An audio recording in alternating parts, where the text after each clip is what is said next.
Hey DIYers, today I wanted to go over the 6 most common power tools that at least I use in my DIY projects. Now I'm saying power tools and not hand tools, remember that. And of these 6 power tools, 3 of them I probably use 90+% of the time on every one of my DIY projects. Now as we go over each one of these, I'm going to give you some buying options, some pros and cons, and some features of them. That way if you happen to have to go buy any of these, you'll be a little better informed when you go to do so. So the first tool we're going to talk about is going to be a circular saw. Now they come in 7 1/4, which is your most common, but they also make them in a 4-inch blade. For what you're going to want to do, you're going to want to stick to the big 7 1/4. They come in 2 different models. They come in what you're used to seeing is they're called the direct drive, and then they got the worm drive like this one here. So what a worm drive means is just that. The motor is hooked to a worm gear, which is hooked to another gear that drives the blade. And it's because of this worm gear, you get more power and more torque with it.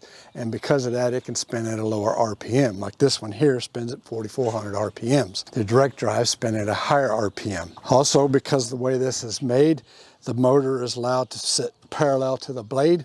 And because of that, it's narrow and long, which gives you a little more reach. The one unique thing or different thing to the worm drive that the direct drives don't have is that the worm drives are going to require some sort of oil or lubricant in them. And that's what this nut right here is. Basically, you'll just take this nut off, dump out the old oil, refill it with some new oil and put the nut back on. And yes, it's just like anything else that takes oil, it has to be changed after so long of a use. And they actually make a specific worm drive saw oil that you put in there. Now they do happen to make this in a corded like this, in a cordless version. Personally, my take would be to get the corded version. I'm a little concerned that the cordless won't have the torque and the power that this will. And so that's kind of why I'm biased to the corded version. The downside to this worm drive is weight. This thing is going to be much heavier than your direct drive. This one comes in at almost 17 pounds. So to hold it out there, it takes a little bit to do so. Because of how these worm drives are constructed, they do tend to last a little longer. Like this one here is 20+ years old and still going. One thing I've had to do is change the cord. As far as the direct drive, now these are the ones you're most commonly used to seeing and seeing everybody use. The difference with those is the motor's actually hooked directly to the blade, hence the direct drive. And because of that, the motor is perpendicular to the blade and they tend to be wide and short versus skinny and long. They're going to spin at a higher RPM, 5,000 or more, because of it being a direct drive. Those also come in a cord and a cordless version. I see a lot of people using the cordless versions. I don't really know how well they work. If you happen to use either this one or the direct drive in the cordless version, let me know in the comments, does it seem to work pretty good or do you have any kind of downfalls to it? Again, the direct drive is going to be much lighter than this worm drive is here. Nice thing about the direct drive, you got a little more versatility. Now most of us are going to use these saws to break down sheet goods, basically take 4x8s down to smaller sizes. Now you can, and what I've done with this particular saw is you can get metal cutting blades and you can get masonry blades and cut, like I've used it to cut rebar and I've used it to cut cement blocks with it. And you can do that with both saws. But where the versatility comes in is going to be in the track. Instead of buying a particular separate track saw, you can actually get a track for a lot of the manufacturers on circular saws to fit on, but they tend to be the direct drive models. I have yet to see a model of a track that'll fit this worm drive. I could be wrong. If you got one that uses a worm drive, sure, let me know. Now stick around to the end because I'm going to show you 2 bonus tools you might want to add to your power tool arsenal if your budget allows. So our next tool is going to be a drill. Drills come as cordless versions, they come corded, they come as a drill driver only, they come as a sheetrock drill, you can get a hammer drill. I mean, they come in all sorts of flavors. What I'm going to recommend is one, and that's going to be this impact driver. And I'm going to recommend it being a cordless one. Now this is the first drill I ever bought and it came as a corded drill. This particular drill here is a drill driver, but it does have 17 settings. It's got 2 speeds and it's got a setting for a hammer drill. This does become limited when you go into driving screws and bolts and lag screws in that in, and that it's going to be harder to do and it's going to strip out your screw heads a lot faster. Now this impact driver can do both of these, do it better, and it's going to be a bigger bang for your buck. What is an impact driver? Basically, as you're putting in your screws or bolts or whatever, when it gets to a certain resistance, you're going to start to hear it hammering. And basically what it is the drill itself is hammering as it's twisting, and it helps drive that screw in and it does it way better than just a drill driver only, and it does it without screwing up the head of the screws. Now this happens to be the older version that takes the 18-volt nickel cadmium batteries, but you can buy an adapter like this right here that slides in, and then you can adapt it to using the now more famous lithium-ion batteries. And speaking of batteries, let's talk just a quick minute about that. If you don't have anything that's cordless and you're looking for a cordless tool, search around and see which one you're going to like, which brand you're going to like.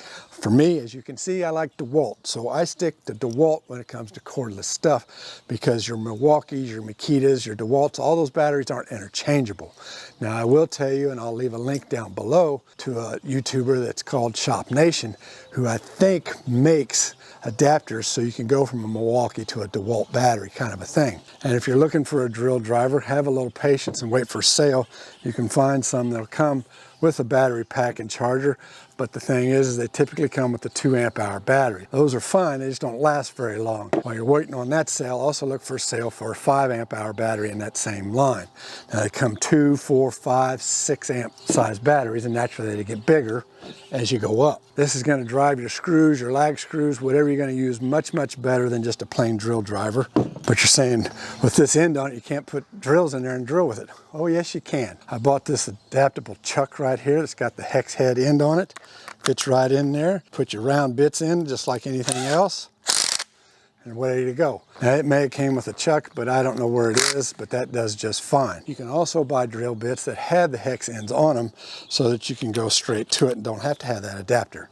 But you don't always have the widest variety in drill bits with that kind of a setup. And I got this bit here that can drill and countersink at the same time. One other thing I'm going to tell you to look for when you're getting a cordless drill or whatever it might be is look for a brushless model. Most of these take brushes, and what those are is just little square chunks of metal or carbide or something that's hooked to a spring that sits next to the motor that helps generate the electricity to run it, whereas the brushless don't, and the brushless are supposed to last longer. If you happen to get one with brushes in it, don't have to worry, you can buy replacement brushes and fit it out. And our next most used power tool is going to be a sander. Now, sanders come in 3 varieties, I'm going to say, and that's a random orbital sander like this, a belt sander like this one, or a palm or a plate sander as I call it. What's the difference between the palm or the plate sander and this random orbital? The difference is those will spin or make circular moves like this. Now some of them make tighter circles than others. You'll just have to read on the particular tool and see what size circles they make. Now a random orbital sander also goes in those little circles, but it also rotates in a random orbital movement too. So you get kind of 2 movements at once. And the nice thing about that is when you're done, you don't see the swirl marks from the sander. Now I can tell you on the palm sander or plate sander I had, I didn't like it because of that. In fact, I have it in a video of my 5 worst tools. If you want to see that video, I'll have it linked down below. Now belt sander, again, it comes with some dust collection. It's okay, it's not the greatest, but it works. The biggest thing about a belt sander is it's going to do really aggressive work. A lot of people use it to flatten things, but you got to be careful and you got to be good with one of these, because otherwise you can wind up causing your material to be cupped out, or you can sand gouges and grooves in it with this thing. So it can be a little tricky to use. But with a random orbital sander, you can do pretty much anything with this that you need a belt sander for. So I happen to have a cordless version. They make a corded one. I like the cordless. This one happens to be the brushless. The other thing you want to get is make sure it's a variable speed like this one is. The dust collection on this is okay. It's better than nothing. I usually do my sanding outside, so it's not as big a deal, but they have better ways of dust collection for these things. And like I say, it is a battery operated. This here happens to be a 5 amp hour battery. Now that may sound loud, but I can tell you this compared to my little plate sander or palm sander, that thing screamed compared to this. And like you see here, the dust collection is fair. Now there are a couple manufacturers out there, as you may well know, that make a very expensive random orbital sander. One of them is going to be your Festool, which comes with its own dust collection system. And 3M now has one to compete with it that looks very good. It also has its own dust collection system. This particular sander here, some may say it's a little uncomfortable, but honestly this one was more comfortable than my plate sander that I had, or palm sander. The vibration on this is less than that one, but on those bigger, fancier Festool and 3M, the vibration's even less. But with this, I can still do a very good sanding job and get a really nice finish with it. Again, if you're going to get a cordless sander, you don't have any cordless tools, find the manufacturer you like, whether it's DeWalt, Makita, Milwaukee, whoever it is, and stick with it. That way you only have to deal with one battery system. Our next most common used tool for DIY is going to be the table saw. Now the table saw is going to come in 3 categories. It's going to come in a bench top like this one, and job site, which I'm going to make as 1 category. And you're going to have your mid-range, which is going to be your contractor saw. And you're going to have your upper range, which is going to be your cabinet saw. So let's start with the cabinet saw. Your cabinet saw is going to be your most expensive. Some of your manufacturers there are going to be Harvey, Powermatic, SawStop. You can easily spend $6,000 to $7,000 on one of those. They're going to be your most accurate. They're going to be your most flat. They're going to come with cast iron tabletops. You can get them with a wing extension. With them being so big, they're also going to come with big motors. And with those, you're going to need more electricity. So most of them are going to have to be wired to 220. Now you can get some of them down to a 110, but just realize they're going to have a smaller motor and they may bog down a little more. They're going to come with much better fence systems. They're going to come much more accurate. And if by chance they become out of whack, they're going to be much more versatile in order to adjust them to get them back into dead accuracy. The dust collection system on those also tends to be much better. They're not portable. You're not moving one of those around every day. Those things weigh an easy 300 plus pounds. So where you put it is where it stays. And because they're so heavy, they're going to have a lot less vibration. So let's step down to the mid-grade. That's going to be your contractor saw. So what's the big difference between the contractor and your cabinet? Well, kind of as the name says.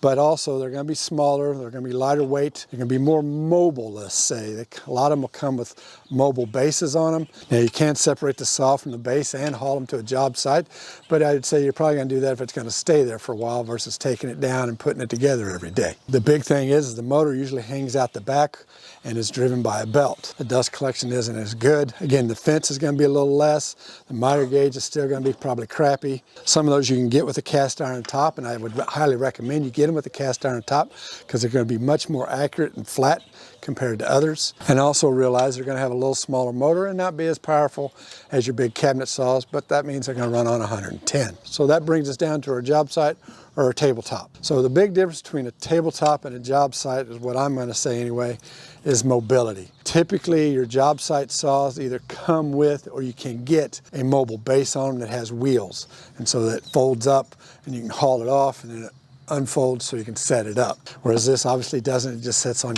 your bench, or like my case, this piece of wood across 2 sawhorses. Now all table saws, as we've already talked about, are going to come with some sort of fence system, some sort of decent to crappy miter saw. They're all going to have some sort of blade guard just like this. They're all going to come with some sort of kickback in the back, whether it's something like this or different. Your big cabinet saws are all going to come with this, and probably your contractor, but your tabletop and your job site ones may not, and that is a riving knife. You want a riving knife. When I was looking for table saws, there were some that didn't have the riving knife. And what's important about the riving knife is as you're cutting your wood through here, sometimes the wood wants to come back on itself, and if it does, it's going to pinch the blade and cause kickback. Whereas a riving knife keeps the cuts apart so they don't come back and pinch on it. They're all going to have adjustability for the blade to go up and down, and they're all going to have the adjustability to cut miters. Now on these bench tops, they're going to be your least expensive. Now your bench top and job site table saws are going to be smaller in size, but like this particular one here,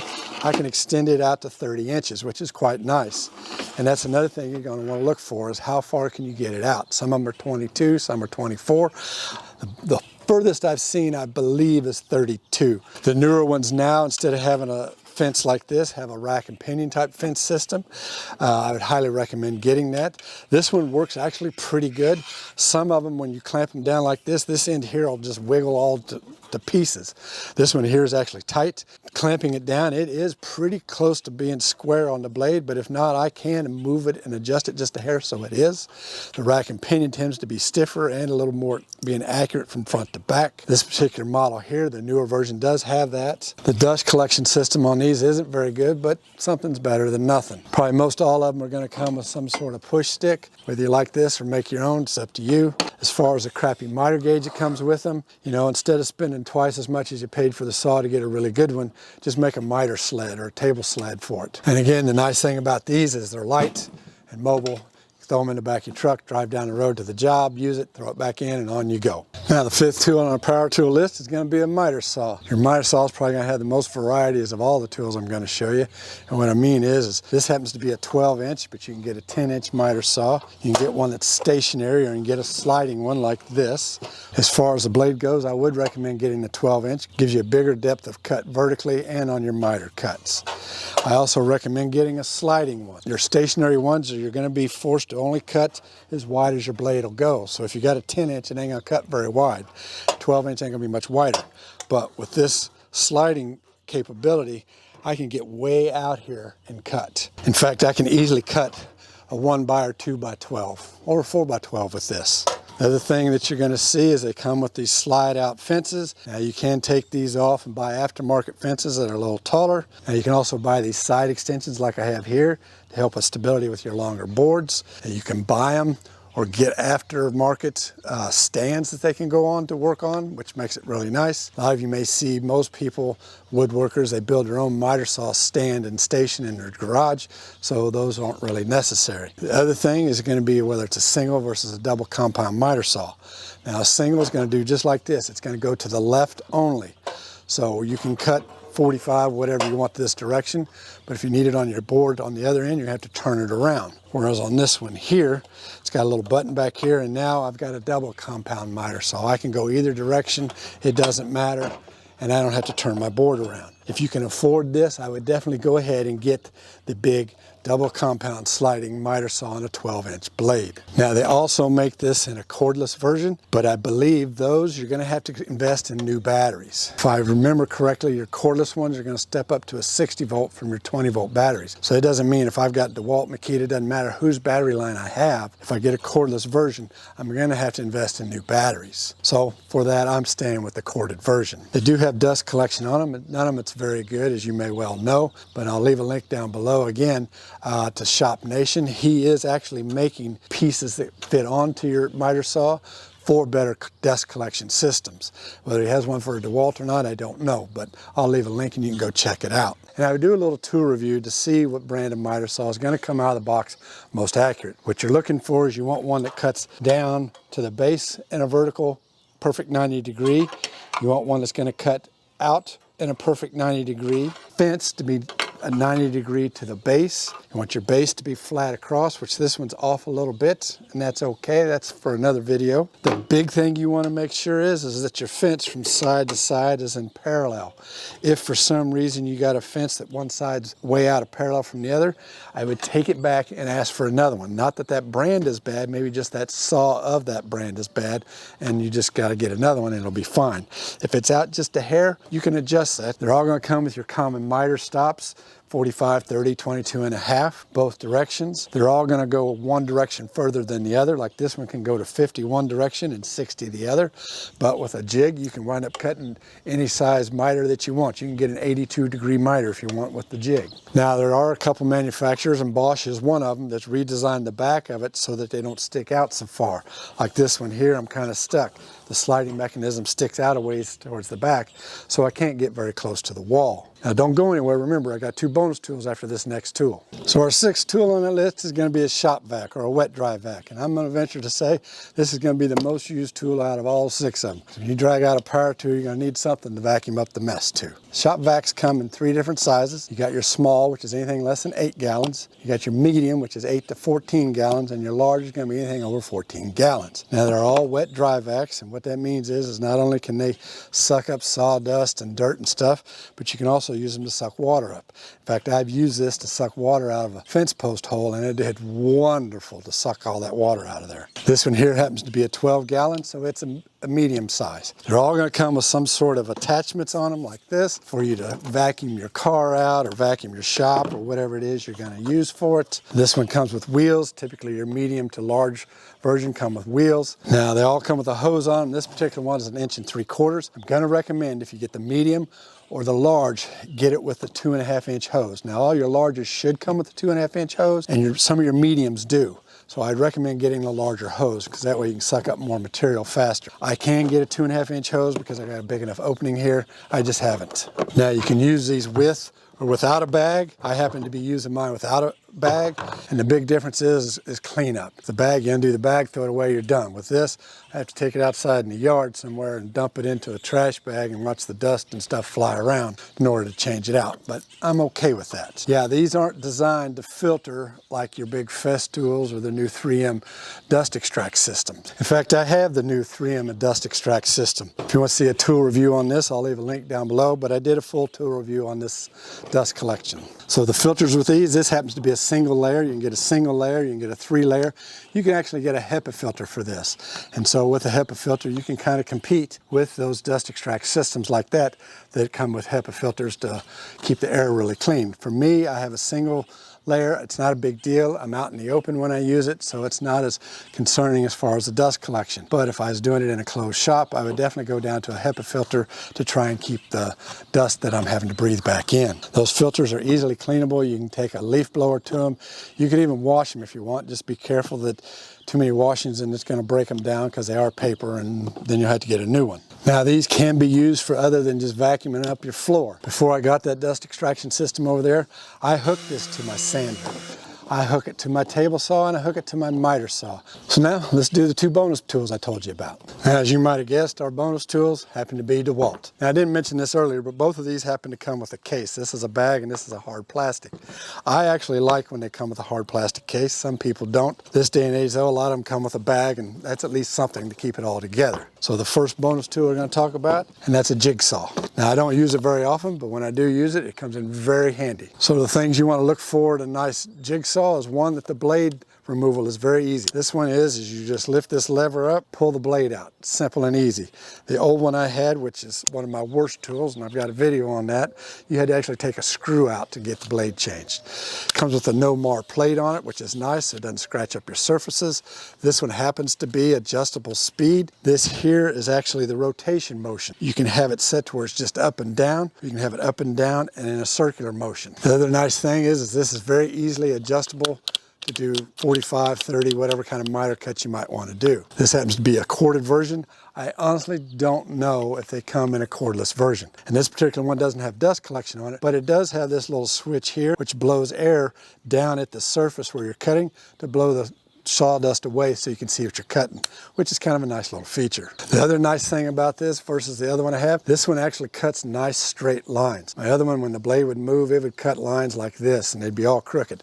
This one has done a very nice job of cutting nice straight cuts when I have used it. And basically you're going to use it to cut circles and things like notches out. The other nice thing about this that my other one wouldn't do is plunge cuts. You want one that you can plunge down into a piece of wood and then, like say, cut your circles out so you don't have to cut through or get a drill out and drill a hole. You can just plunge in there and cut a square or a circle, whatever you need to. Now my last bonus tool is going to be an oscillating multi-tool. This happened to come as a kit, and that's kind of what I wanted, which means it came with its own battery, it came with a charger.